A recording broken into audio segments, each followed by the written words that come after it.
Are you ready to get organized and finally be the leader that your team needs? All right, it's time to get organized, get out to the beach more, and enjoy your life instead of being running around like crazy, firefighting all day. So I'll be sharing with you 3 large areas of where to get organized and how to be thinking about organization, plus some quick tips. Plus, I'll be sharing what I do personally to stay organized and just make sure everything's nice and streamlined and smooth inside my business. So you're in the right place. First one I'm going to be talking about is personal productivity, personal organization, because you are the leader, you're the captain of your ship. If you're out there sailing blind, you don't know where you're going, and you're just hoping for the best, then you probably ran into this. Your guys are going to be the same way on site. If you're messy, they're messy. If you're unorganized, your trades are unorganized. So this is so important. Things that I do personally for personal productivity is have a good to-do list. So I use Todoist. That's an app. You can use other, apps, things like that. But people go to to-do list, and you want to structure your to-do list. You should have multiple to-do lists. You can have a main one where you just kind of drop things and it keeps stuff out of your brain, right? So it keeps you organized and keeps your thoughts organized because you're not thinking, oh, I need to remember this, I need to remember that. You can just drop it into your to-do list, schedule it out. If I want to take care of this on Thursday or next week or maybe 2 months from now, it's not urgent. Keep a proper to-do list. You should also have lists for your clients. So whenever you're onboarding a new client, you should have a list for that. Onboarding a new employee, you should have a list for that. There's lots of other lists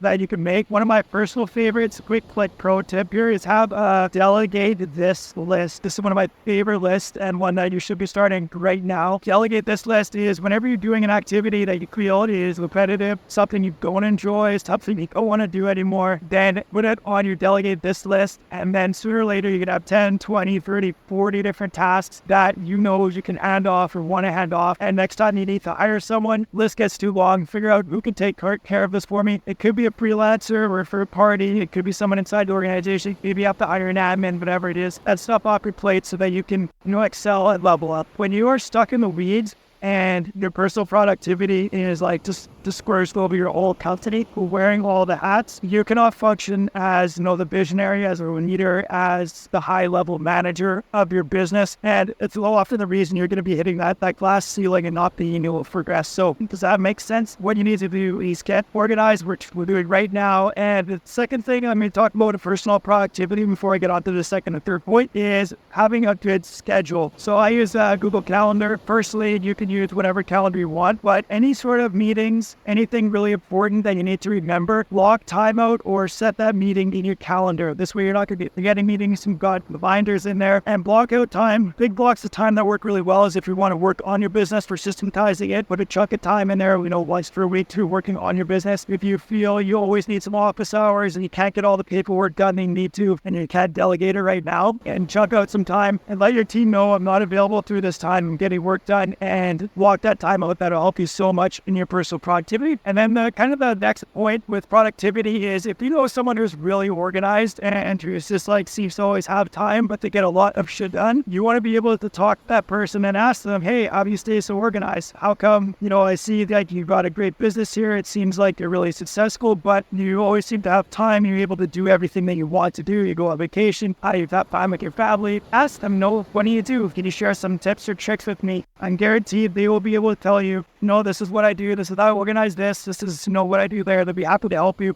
And it's a good way to get some quick insight into what they do to stay organized. Second point I'm going to be talking about is how do you keep your business organized? So as long as you personally are organized, that's going to translate in your business, but how do you organize all the systems, the process, and everything else going on in your business? So the big part of staying organized is pre-planning and that onboarding process, like I mentioned. So pre-planning, pre-scheduling projects, pre-planning, employee onboarding, client onboarding. The majority of your issues and problems with being unorganized, it's not from having some beautiful, amazing systems in your business to manage everything. That will help, but a lot of it has to do with the pre-planning. So with onboarding employees, having an employee handbook, having checklists of things that they need to be trained on, that they need to be taught right from the get-go. And that's going to help keep them onboarded really quickly and have them come to you much less to ask for questions, ask them what's going on, keep them from making mistakes and all those things. And this doesn't even have to be something that you do personally. This could be something that that you've got a bunch of training videos and different SOPs and a number of different things that you're taking care of with that. The second part of the onboarding is your client onboarding. So when you onboard a client, it just goes to show how much better your company is than your competitors. When you've got a beautiful onboarding process, you're sending them a what to expect document. They know what to expect at the start of construction, during construction, at the end of construction. They know your hours. They know how to contact you. They know if they contact you after hours, you're not going to typically respond. All of this is, again, going to put out so many fires, and you're going upstream. So there's the saying where there's this man, he's at a stream, he sees this baby floating down the river, and he's like, I gotta go save that baby. So he jumps in, goes to the shore, drops the baby off, he's like, ooh, that was close. All of a sudden he sees another baby floating down, so he jumps back into the river, he goes and saves that baby. About 3 or 4 babies later, he's still trying to save babies, and then this guy comes running by, he's jogging, he's like, wow, what's going on here? He's like, well,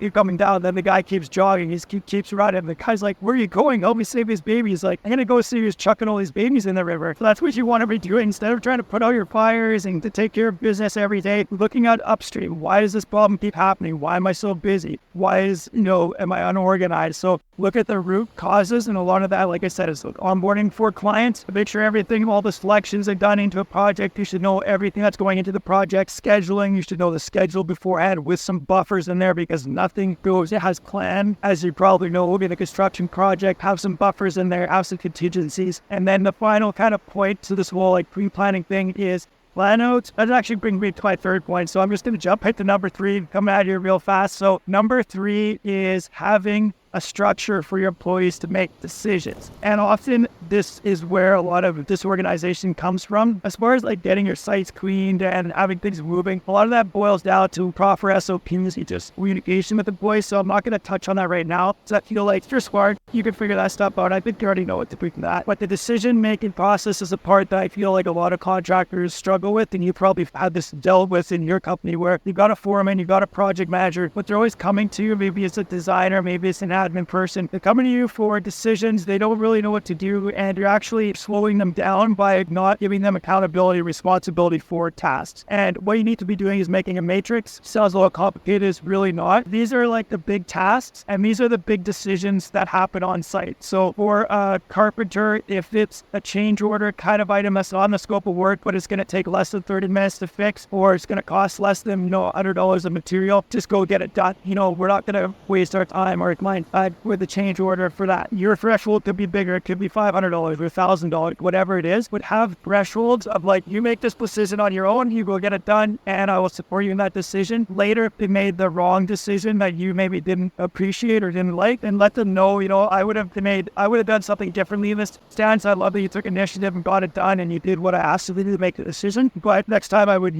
go this way instead of that way. But this way, you are setting them up for success, you're setting yourself up for success, and you're enabling them to be more self-supportive, and you've clearly outlined, this is your responsibility. If the decision goes above that, or if let's say a client is upset, well, that should be escalated to either the project manager. If the project manager can't handle it, then it escalates to you typically, unless you got a general manager or something like that. But have a document, have a matrix of who's responsible for what decisions need to get made. And like I said before, with going upstream, if there is a decision or people are constantly coming to you to ask for things like, what do I do in this situation? What do I do in that situation? That should clue in that that's a big opportunity for you to then document that decision of, if this happens, this is what you should do. And now you can train every new employee, all your current employees on your decision matrix so that they know what to do. Is that making sense? I'll see you on the next video.